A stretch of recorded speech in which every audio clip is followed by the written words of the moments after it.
यानंतरची बातमी शेतकऱ्यांसाठी महत्त्वाची आहे। शेतकरी कर्जमाफीबाबत योग्य वेळी योग्य निर्णय घेतला जाईल। दिलेला शब्द सरकार फिरवणार नाही। नियम आणि निकषानुसार कर्जमाफीचा निर्णय होईल असं स्पष्टीकरण मुख्यमंत्री देवेंद्र फडणवीस यांनी दिलेले आहे। कर्जमाफी संदर्भात हे निश्चितच मोठं विधान आहे। मी या संदर्भात अतिशय सविस्तर सांगितलेलं आहे। कर्जमाफी कधी करायची या संदर्भातल्या काही त्याचे नियम आहेत, त्या संदर्भात त्याची एक पद्धती आहे। या सरकारने दिलेला एकही शब्द हे सरकार फिरवणार नाही। उचित वेळी योग्य वेळी हा निर्णय देखील राज्य सरकार निश्चितपणे घेईल। कर्ज काढलेल्या शेतकऱ्यासाठी सर्वात मोठी बातमी आता समोर आलेली आहे। तर आषाढी वारीनिमित्त महाराष्ट्राचे मुख्यमंत्री माननीय देवेंद्र फडणवीस हे आळंदीमध्ये आले होते आणि आळंदीमध्ये आल्यानंतर पत्रकार माध्यमाशी माहिती देताना शेतकऱ्यासाठी सर्वात मोठी घोषणा मुख्यमंत्री माननीय देवेंद्र फडणवीस यांनी केलेली आहे। अखेर बच्चू कडूच्या आंदोलनात देखील यश आलेलं आहे। तर काल आळंदीमध्ये मुख्यमंत्री काय म्हणाले, मुख्यमंत्र्यांकडून कोणकोणत्या घोषणा करण्यात आलेल्या, कर्जमाफीबाबत मुख्यमंत्री काय म्हणाले, याची संपूर्ण डिटेल या व्हिडिओच्या माध्यमातून आपण या व्हिडिओमध्ये बघणार आहे। तर मुख्यमंत्र्यांकडून तुम्हाला 100% कर्जमाफी होणार। मुख्यमंत्री नेमकं काय म्हणाले, मुख्यमंत्र्यांनी कर्जमाफीची कोणती तारीख जाहीर केली, बघा 2 जूनपासून बच्चू कडून देखील आंदोलन केलं होतं। शेतकऱ्यासाठी अन्नत्याग आंदोलन केलं होतं। जोपर्यंत मुख्यमंत्री शेतकऱ्याची सरसकट कर्जमाफी करणार नाही तोपर्यंत अन्नत्याग आंदोलन सुरूच राहील अशी त्यांची भूमिका होती। परंतु अखेर मुख्यमंत्री आळंदीमध्ये ज्ञानेश्वर महाराजांच्या पालखी सोहळ्यामध्ये ते तेथे गेले होते आणि अखेर तेथे पत्रकार माध्यमाशी चर्चा करताना माहिती देत असताना शेतकऱ्यांना देखील लवकरच कर्जमाफी होईल अशी सर्वात मोठी घोषणा मुख्यमंत्री माननीय देवेंद्र फडणवीस यांनी केली आहे। आता कर्जमाफी कधी करण्यात येणार आहे, मुख्यमंत्र्यांनी देखील बच्चू कडूंची आंदोलनाची दखल घेत या शेतकऱ्याची कर्जमाफी करू अशा प्रकारचा सर्वात मोठा निर्णय मुख्यमंत्र्यांकडून आता घेण्यात आला आहे। त्यामुळे मुख्यमंत्र्यांनी ही दखल घेऊन कर्जमाफीची तारीख देखील लवकर जाहीर केली आहे। आता सरसकट कर्जमाफीबाबत निर्णय देखील घेण्यात आला आहे। आता कोणकोणत्या शेतकऱ्याची कर्जमाफी होणार, कोणकोणत्या बँकांचं कर्जमाफ होणार, कोणकोणत्या जिल्ह्यांचं कर्जमाफ होणार, सगळ्यात महत्त्वाचं म्हणजे शेतकरी मित्रांनो किती लाखापर्यंत तुमचं कर्जमाफ होणार याची संपूर्ण माहिती आपण आजच्या व्हिडिओच्या माध्यमातून जाणून घेणार आहोत। त्यामुळे तुम्ही जर कोणत्याही पिकासाठी जर कोणत्याही बँकेकडून कर्ज काढलं असेल, नेमकं तातडीने कोणकोणती कामे आता 2 दिवसाच्या आतमध्ये पूर्ण करून ठेवायचे आहेत नक्की बघा। त्याचप्रमाणे कर्जमाफीचा लाभ घेण्याकरता शेतकऱ्यांना काही महत्त्वाची 4 ते 5 कागदपत्रे तयार ठेवायचे आहेत। कारण आता कर्जमाफी होण्याची दाट शक्यता मुख्यमंत्री साहेबाकडून स्वतः त्यांनी म्हणलेले आहे। त्याचं कारण म्हणजे आळंदीमध्ये ज्यावेळेस मुख्यमंत्री साहेब आले होते त्यांनी कर्जमाफीची घोषणा देखील केलेली आहे। त्याच्यासाठी देखील समिती देखील नेमलेली आहे। आता मुख्यमंत्री साहेबांनी आणि बच्चू कडू यांनी केलेल्या आंदोलनामुळे त्यांनी स्वतः फोन लावून देखील सांगितलेलं आहे, आम्ही समिती नेमले असं सुद्धा त्यांना सांगितलं आहे। आता समिती आता कामाला सुद्धा लागले आहे। यामध्ये सर्व शेतकऱ्याकडून या ठिकाणी पडताळणी सुरू करण्यात येणार आहे। यामध्ये कोणत्या बँकांचं कर्ज घेतलंय, तुम्ही श्रीमंत शेतकरी आहात का गरीब शेतकरी आहेत, हे सुद्धा आता सरकारच्या माध्यमातून चेक केलं जाणार आहे। त्यासाठी मग आता तुम्हाला या ठिकाणी काय करायचं आहे, यामध्ये कर्जमाफीचा जास्तीत जास्त फायदा होण्यासाठी नेमकं तुम्हाला कोणकोणत्या गोष्टीचं पालन करायचं आहे यासाठी लक्ष देऊन व्हिडिओ बघायचा आहे। शेतकरी मित्रांनो, हा व्हिडिओ तुमच्यासाठी अतिशय फायद्याचा असणार आहे। शेती पिकासाठी कर्ज काढलेल्या शेतकऱ्यासाठी गेल्या 10 वर्षातील सर्वात मोठी कर्जमाफी आता ह्याच्यामध्ये होणार आहे। आता 24 तासाच्या आतमध्ये 100% कर्जमाफी होणार आहे असं मुख्यमंत्री साहेबांकडून देखील सांगण्यात आलं आहे। कारण बच्चू कडू साहेबांनीच आता मुख्यमंत्री साहेबांशी बोलणं सुरू झालेलं आहे आणि मुख्यमंत्री साहेबांनी देखील यासाठी समिती नेमल्याचं सांगेल फोनद्वारे बच्चू कडू यांना सांगितलं आहे। यामध्ये शेतकऱ्याची आता चौकशी केली जाणार आहे, कोणकोणत्या शेतकऱ्याचं कर्जमाफ केलं जाणार आहे, तसेच कोणकोणते शेतकरी यामधून अपात्र होणार आहेत, जास्तीत जास्त कर्जमाफीचा फायदा तुम्हाला कोणकोणत्या गोष्टीचं पालन करायचं आहे, कोणकोणती कागदपत्र तुमच्याकडे असणं आवश्यक आहे। कारण यामध्ये शेतकरी मित्रांनो तुमच्याकडे काही ठराविक 5 ते 6 कागदपत्र या जर ठिकाणी तुमच्याजवळ नसतील तर तुम्हाला या कर्जमाफीच्या लाभापासून वंचितसुद्धा राहावे लागणार आहे।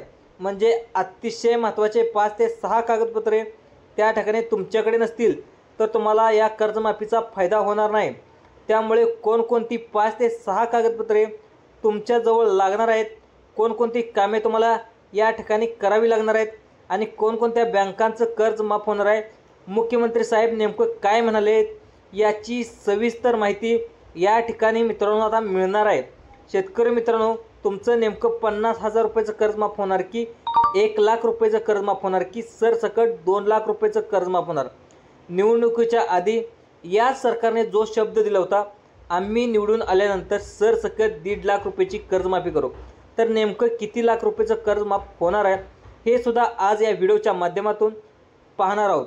आजच्या या अहवालामध्ये मुख्यमंत्री साहेबांनी स्पष्टपणे सांगितले, बघा सरकार सत्तेत येऊन 6 महिने झालेत, परंतु शेतकरी काही केल्याने सुद्धा कर्जमाफी होत नव्हती। त्यामुळे बच्चू कडू साहेबांनी, माननीय आमदार बच्चू कडू साहेबांनी कर्जमाफी करावी म्हणून सरकारच्या विरोधामध्ये अन्नत्याग आंदोलन केले होते आणि ज्यावेळेस माननीय मुख्यमंत्री आळंदीमध्ये आले त्यावेळेस कर्जमाफी होणार याची घोषणा देखील केलेली आहे। आता बच्चू कडू आमदार यांच्या आंदोलनाला यश देखील आल्याचं आपल्याला या ठिकाणी पाहायला मिळत आहे। त्यामुळे शेतकरी मित्रांनो, सगळ्यात महत्त्वाचं म्हणजे आता बघा कोणकोणत्या शेतकऱ्याचं या ठिकाणी कर्जमाफ केलं जाणार आहे, सर्वांनी काळजीपूर्वक इथं लक्ष देऊन बघायचं आहे। आता बघा सर्वात पहिल्यांदा महत्त्वाचा पॉईंट या ठिकाणी समजून घेऊया, तो म्हणजे ज्या शेतकऱ्याचं घरामध्ये नोकरवर्ग आहे, ज्या शेतकऱ्याचं कर्ज सरकारच्या माध्यमातून अजिबात चूक मागून सुद्धा माफ केलं जाणार आहे। म्हणजे नोकरवर्ग म्हणजे बघा तुमचा मुलगा सरकारी नोकरी करत असेल, तहसीलदार कार्यालयामध्ये कामाला असेल, वेगवेगळ्या गव्हर्नमेंटमध्ये पोलीस भरतीमध्ये लागलेला असेल, सरकारकडून तुमचं रेशन कार्ड आता चेक केलं जाणार आहे। कारण रेशन कार्ड हे असं एक कागदपत्र आहे, त्याच्या माध्यमातून स्पष्टपणे सरकारला समजतं तुमच्या घरातील कोणती व्यक्ती सरकारी नोकरीमध्ये सेवेला आहे। नाहीतर अशा व्यक्ती जर तुमच्या घरामध्ये नोकरी करत असतील त्यांच्या घरामधील शेतकऱ्यांचं कर्ज या ठिकाणी माफ केलं जाणार आहे। सरकारने स्पष्टपणे सांगितले की कर्जमाफी ही फक्त गोरगरीब शेतकऱ्यासाठी आहे, त्यामुळे सरकारी सेवेमध्ये असलेल्या शेतकऱ्यासाठी या कर्जमाफीचा हा फायदा होणार नाही। शेतकरी मित्रांनो, तुम्हाला आता कोणकोणत्या शेतकऱ्याला कर्जमाफीचा फायदा होणार आहे हे पहिल्यांदा आपण या ठिकाणी बघत आहोत। बघा या ठिकाणी लगेच तर आपण पाहूयात कर्जमाफीचा जास्तीत जास्त फायदा तुम्हाला व्हावा यासाठी सरकारला तुम्हाला आता काही कागदपत्र या ठिकाणी सादर करावे लागणार आहेत। कोणकोणती 5 कागदपत्रे तुम्हाला या 2 दिवसाच्या आतमध्ये तयार ठेवायचे आहेत। त्यांच्यानंतर सर्वात महत्त्वाचं म्हणजे तुम्ही लक्ष देऊन हा व्हिडिओ बघा, नेमकं तुम्हाला 50,000 रुपयाची कर्जमाफी होणार आहे, नेमकी 1,00,000 रुपयाची कर्जमाफी होणार आहे, नेमकी सरसकट 1,50,000 लाखापर्यंत कर्जमाफी नक्की होणार आहे। हे सुद्धा आता माननीय मुख्यमंत्र्यांनी सांगितलं आहे। आता कोणत्या तारखेला फिक्स कर्जमाफी होणार त्याची तारीखसुद्धा आजच्या अहवालामध्ये त्यांनी सांगितले। त्यामुळे जास्तीत जास्त कर्जमाफीचा फायदा तुम्हाला व्हावा म्हणून नेमकं तुम्हाला कोणत्या गोष्टीचं पालन करावं लागणार आहे हे सुद्धा आपण व्हिडिओच्या माध्यमातून पाहणार आहोत। बघा शेतकरी मित्रांनो, तुम्हाला सांगता येईल कोणकोणत्या शेतकऱ्याचं कर्ज अजिबात माफ होणार नाही, असं देखील कोणकोणते शेतकरी आहेत हे सुद्धा या व्हिडिओच्या माध्यमातून पाहणार आहे। पहिला नियम सांगितला आहे, आता शेतकऱ्याच्या घरामध्ये कोण तर सरकारी नोकरी करत असेल तर त्याचं देखील जे शेतकऱ्याचं कर्ज आहे ते कर्ज माफ केलं जाणार नाही। ज्याचं उत्पन्न जास्त असेल त्याचं देखील कर्ज या ठिकाणी माफ केलं जाणार आहे।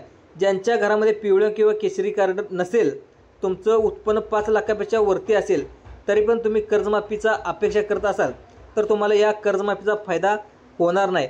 कारण सरकारने स्पष्टपणे सांगितले तुमच्याकडे जर भरपूर पैसे असतील सरकारी योजनाचा तसेच सरकारी कर्जमाफीचा लाभ तुम्हाला मिळणार नाही। कारण की पहा, लोकांकडे पैसे असतानासुद्धा 2021 ते 2025 पर्यंत अनेक शेतकरी या ठिकाणी आता गरज नसतानासुद्धा सरकार कर्ज भरेल या अंदाजानुसार त्यांनी सावकार शेतकऱ्यांनी 10 ते 15 लाख रुपये अशाच प्रकारचे शेतकरी पिकासाठी कर्ज काढून ठेवले, तर अशा शेतकऱ्यांना याचा फायदा होणार नाही। अशा शेतकऱ्यांना सरकारच्या माध्यमातून असं सांगण्यात आलं आहे की सरकारने स्पष्टपणे सांगितले की जे गोरगरीब शेतकरी असतील केवळ त्यांनाच या कर्जमाफीचा लाभ हा होणार आहे। जर तुम्ही श्रीमंत शेतकरी असाल, कर्जमाफीच्या लाभार्थी यादीमधून तुमचं नाव कायमचं त्या ठिकाणी वगळण्यात येईल, तुम्हाला बाहेर काढण्यात येईल, असं सुद्धा या ठिकाणी सरकारने सांगितले। मग आता शेतकरी मित्रांनो, तिसरा म्हणजे सगळ्यात महत्त्वाचा पॉईंट म्हणजे तो म्हणजे कोणकोणत्या बँकांचं कर्ज माफ होणार आहे। शेतकरी मित्रांनो, आता ज्या बँका सांगितलेत फक्त याच बँकांचं कर्ज आता माफ होणार आहे। त्यामुळे सर्वांनी काळजीपूर्वक पाहायचं आहे या बँकेमध्ये तुमचं बँक आहे की नाही।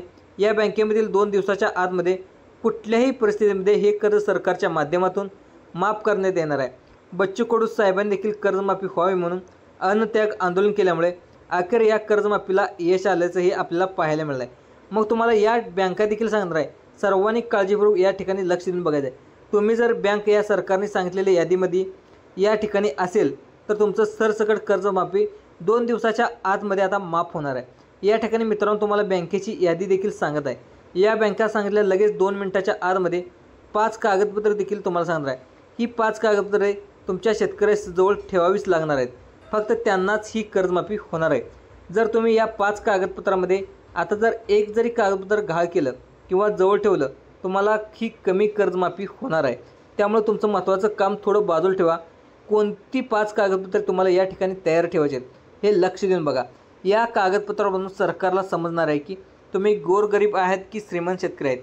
त्यामुळे 2 दिवसाच्या आतमध्ये ही कर्जमाफी मित्रांनो आता होणार आहे। त्यामुळे कागदपत्र तुम्हाला काढून ठेवायचे आहेत। यासाठी सर्वांनी लक्ष देऊन बघा। पहिल्यांदा तुम्हाला या ठिकाणी बँका सांगणार आहे, त्यांच्यानंतर 5 कागदपत्रे सांगणार आहेत। तर बघा या ठिकाणी कोणकोणत्या बँका आहेत शेतकरी मित्रांनो ते देखील सांगणार आहे। या बँका देखील तुम्ही पाहू शकता। या बँकांचं आता कर्ज माफ होणार आहे। बघा सरकारच्या माध्यमातून बँकांची लिस्टसुद्धा देण्यात आलेली आहे। त्यामधील तुमची जी बँक आहे हे तुम्ही लक्ष देऊन पाहायचं आहे। तर तुम्ही या ठिकाणी बँक आहे ती म्हणजे ॲक्सिस बँक, दुसरी बँक आहे म्हणजे सिटी युनियन बँक, तिसरी बँक या ठिकाणी देण्यात आली ती म्हणजे धनलक्ष्मी बँक, त्यानंतर ICICI बँक, IDBI बँक, नंतर IDFC बँक, नंतर इन्शुरन्स बँक, नंतर Karnataka bank, Kotak Mahindra bank, Catholic Syrian bank, federal bank, HDFC bank, केस सुरस बँक, लक्ष्मी विलास बँक, त्यानंतर येस बँक, त्यानंतर सरकारी बँक तुम्हाला या ठिकाणी सांगत आहे। यामध्ये तुमच्या बँका आहेत का नीट बघा। सरकारने सुद्धा लिस्ट या ठिकाणी पाठवले। या बँकेमध्ये जर तुमचं कर्ज त्या ठिकाणी तुम्ही घेतलं असेल तुमचं कर्ज आता माफ होणार आहे। आता या बँकांनी या ठिकाणी सांगितल्यानंतर लगेच तुम्हाला 5 कागदपत्रे कोणकोणती लागणार आहेत ही देखील माहिती तुम्हाला या व्हिडिओच्या माध्यमातून सांगणार आहे। ही 5 कागदपत्रे तुमच्याकडे नसतील तर तुम्हाला कर्जमाफीचा फायदा होणार नाही। त्यामुळे बघा 5 कागदपत्रे कोणकोणती आहेत आता सरकारच्या बँका देखील सांगणार आहे। आता यामध्ये पहिली बँक आहे सरकारने बँक ऑफ बडोदा, त्यानंतर Canara bank, Punjab and Sind bank, union bank, त्यानंतर बँक ऑफ इंडिया बँक, नंतर central bank of India, state bank of India, Punjab national bank, bank of Maharashtra, Indian overseas bank, UCO bank, Indian bank. यामधील कर्ज तुम्ही हे सरसकट आता माफ करण्यात येणार आहे। त्यानंतर बघा या ठिकाणी सर्वात जास्त कर्ज घेतला आहे त्या शेतकऱ्यांनी म्हणजे जिल्हा सहकारी बँक। तुमच्या जिल्ह्याच्या ठिकाणी प्रत्येक ठिकाणी ती बँक असते ती म्हणजे जिल्हा सहकारी बँक। जिल्हा सहकारी बँकेमधील सुद्धा कर्ज या ठिकाणी माफ करण्यात येणार आहे। त्यानंतर पोस्ट ऑफिस, या पोस्ट ऑफिसमधील सुद्धा सर्व ठिकाणी सरकारच्या माध्यमातून कर्ज माफ केलेलं आहे। शेतकरी मित्रांनो आता तुम्हाला कोणकोणती 5 कागदपत्रे काढून ठेवावी लागणार आहेत ते बघा। यामधील सर्वात पहिलं कागदपत्र ते म्हणजे तुमचं आधार कार्ड। बघा 5 कागदपत्रे तुम्हाला लागणार आहेत, त्यामुळे सर्वांनी लक्ष देऊन बघायचं आहे। यामधील शेवटचं 2 कागदपत्र आहेत अत्यंत महत्त्वाचे आहेत। ती शेवटची कागदपत्र तुम्ही नाही दिली तर तुमचं 1 रुपया करसुद्धा या ठिकाणी माफ केलं जाणार आहे। त्यामुळे तुम्ही कोणकोणती कागदपत्र आहेत काळजीपूर्वक बघायचं आहे। यामधील जे कागदपत्र आहेत ते म्हणजे तुमच्या घरामध्ये असणारे पिवळे रेशन कार्ड आणि केसरी रेशन कार्ड। या पिवळे किंवा केसरी रेशन कार्डच्या पहिल्या पानावरती या ठिकाणी तुम्हाला झेरॉक्स काढून ठेवायचं आहे। सरकारच्या माध्यमातून सर्व शेतकऱ्यांना या ठिकाणी आव्हान करण्यात आलं आहे की पिवळे किंवा केसरी कार्ड सर्वांनी आता याचं झेरॉक्स काढून ठेवायचं आहे। त्याच्यानंतर दुसरं महत्त्वाचं कागदपत्र म्हणजे तुमचं म्हणजे उत्पन्नाचा दाखला। उत्पन्नाचा दाखला सरकारच्या माध्यमातून यासाठी मागवला आहे की सरकार तुमचं उत्पन्न चेक केलं जाणार आहे। या उत्पन्नामध्ये जास्त उत्पन्न आलं तर तुमची कर्जमाफी केली जाणार नाही। यासाठी उत्पन्नाचा दाखला देखील अतिशय महत्त्वाचा आहे। दुसरं महत्त्वाचं कागदपत्र मागवलं म्हणजे तुम्हाला तुमच्या बँकेची सर्व डिटेल्स आता त्या ठिकाणी द्यावे लागणार आहे। आता त्या डिटेल्समध्ये काय असतं बघा, तुम्ही कोणत्या बँकेचं कर्ज काढलं आहे, तुम्ही किती वर्षापासून बँकेचं कर्ज काढले, किती टक्केवारीने तुम्ही बँकेचं कर्ज काढले, कोणत्या तारखेपासून कर्ज तुम्ही काढलेलं आहे, आता याची संपूर्ण मुद्दल किती आहे, याची संपूर्ण माहिती जाणून घेण्यासाठी तुम्हाला सरसकट त्या ठिकाणी माहिती द्यावी लागणार आहे। यासाठी तुम्हाला एक कागदपत्र लागणार ते म्हणजे तुमच्या बँकेचं कागदपत्र या ठिकाणी लागणार आहे। ते म्हणजे तुम्हाला बँकेचं 6 महिन्याचं स्टेटमेंट त्या ठिकाणी द्यावं लागणार आहे। ज्या दिवसापासून तुम्ही कर्ज काढलं आहे तेवढं स्टेटमेंट तुम्हाला तुमच्या बँकेचं पासबुक झेरॉक्स या ठिकाणी द्यावं लागणार आहे। त्यामध्ये कधी तुमचा IFSC कोड दिसत नाही, खाते क्रमांक व्यवस्थित दिसत नाही। त्यामुळे जर तुम्हाला या ठिकाणी व्यवस्थित दिसला नाही तर कदाचित तुम्हाला कर्जमाफीपासून वंचित ठेवू शकतात। त्यामुळे तुमचा जो खाते क्रमांक आहे त्यावर तिथे कर्जमाफी सर्व काही विषय असतो। त्यामुळे तुमच्या बँकाचं पासबुकचं झेरॉक्स काढताना व्यवस्थित त्या ठिकाणी तुम्हाला झेरॉक्स काढायचं याची काळजी देखील तुम्हाला घ्यायची आहे। त्यानंतर सगळ्यात महत्त्वाचं कागदपत्र अशा प्रकारे हे 5 कागदपत्र तुम्हाला जवळ ठेवायचे आहेत। कधीपासून तुम्हाला बँकेकडून फोन येईल तुमचं कर्जमाफ झाले असं सुद्धा सांगण्यात येईल। आता बच्चू कडू अन्नत्याग आंदोलन उपाशी राहून आंदोलन केलं होतं, त्यामुळे मुख्यमंत्री साहेबांनी देखील बच्चू कडू याला फोन केला होता। त्यामध्ये 2 दिवसाच्या आतमध्ये आषाढी वारीच्या ठिकाणी त्यांनी कर्जमाफीची घोषणा देखील केलेली आहे। त्यामुळे लगेच आता तुमची कर्जमाफी होणार आहे। सरसकट सर्व जिल्ह्यामध्ये ही कर्जमाफी होणार आहे। शेतकरी मित्रांनो, हा व्हिडिओ आवडला असेल तर आपल्या यूट्यूब चॅनलला लाईक देखील करून ठेवा। धन्यवाद शेतकरी मित्रांनो।